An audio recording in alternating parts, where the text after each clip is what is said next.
Alright, so now I'm gonna show y'all how I use a handful of different knots to tie my leader to my braid.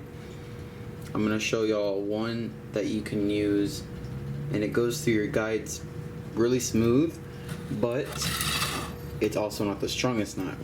We normally use this knot when we are fishing in the bay. So you get your braid, you get your mono. Okay, you don't have to cut it. You can cut it if you want to. You can also put the spool through right here. Look, which I'll show you right now. So you're gonna get it and make a loop, okay, with both of them. So you get it, you make a loop with both, and then you put it through. You see right here, you're gonna put it through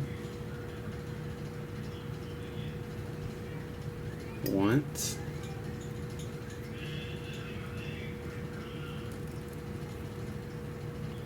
and twice.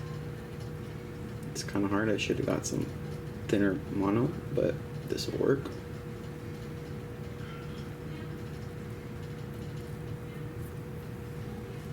Okay, so make sure this doesn't go through, and obviously you need to get it wet.